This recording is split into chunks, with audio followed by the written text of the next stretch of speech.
ইরানের uranium enrichment এমন একটা জায়গায় পৌঁছে গেছে যেটা ইসরায়েল তার অস্তিত্বের পক্ষে একটি বিপজ্জনক অবস্থা বলে মনে করে, যে কারণে ইসরায়েল ইরানকে আক্রমণ করেছে। কিন্তু এমন একটা সময় ছিল যখন শুধুমাত্র পশ্চিমী দেশগুলো নয়, ইসরায়েলের সাথেও ইরানের একটা সুসম্পর্ক ছিল, সেটা পিছনের দরজার দিক থেকে হলেও ছিল।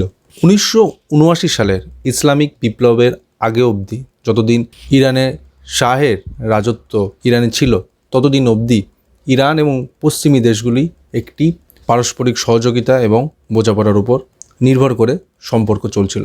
1957 সালে আমেরিকার সাহায্যেই ইরানে পরমাণুর যে প্রকল্প তার সূচনা ঘটে। 1967 সালে আমেরিকার সাহায্যেই ইরানে রিসার্চ রিঅ্যাক্টরের কাজ শুরু করা হয়। এর কয়েক বছরের মধ্যেই 1970-এর দশকে ইরানে পরমাণু চুল্লির কাজ তৈরি হতে শুরু করে। মোটামুটি 90% যদি ইউরেনিয়াম এনরিচমেন্ট মানে সমৃদ্ধকরণ হয়ে যায়, তাহলে সেই দেশটি পরমাণু বোম বানাতে সক্ষম। ইরান যে পর্যায়ে আছে সেটা হলো এই 60% পর্যায়ে ইউরেনিয়াম এনরিচমেন্ট বা সমৃদ্ধকরণে। 2015 সালে রাষ্ট্রপুঞ্জের নিরাপত্তা পরিষদ এবং তার সাথে জার্মানি এবং ইউরোপিয়ান ইউনিয়ন ইরানের সাথে একটি চুক্তি করে, যাতে ইউরেনিয়াম সমৃদ্ধকরণ 3.67% রাখা যায়, এবং এইভাবে ইরান শুধুমাত্র বেসামরিক ক্ষেত্রে বা বিদ্যুৎ উৎপাদনের জন্য সে এই মাত্রায় ইউরেনিয়াম সমৃদ্ধকরণ করতে পারবে।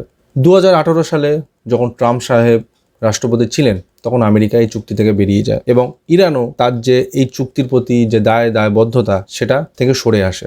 ইরানও বিভিন্ন রকমভাবে তাদের ইউরেনিয়াম এনরিচমেন্ট চালাতে থাকে, বর্তমান অবস্থায় গিয়ে দাঁড়ায়, এবং যার ফল হচ্ছে বর্তমানের ইসরায়েল আর ইরানের এই যুদ্ধ। আর ইসরায়েলও চায় না কোনো আরব রাষ্ট্র, যা তার ভৌগোলিক পরিধি এবং পারিপার্শ্বিক অবস্থার মধ্যে পড়ে, পরমাণু শক্তিধর হোক এবং তার অস্তিত্বের পক্ষে একটি বিপজ্জনক অবস্থায় এসে দাঁড়ায়।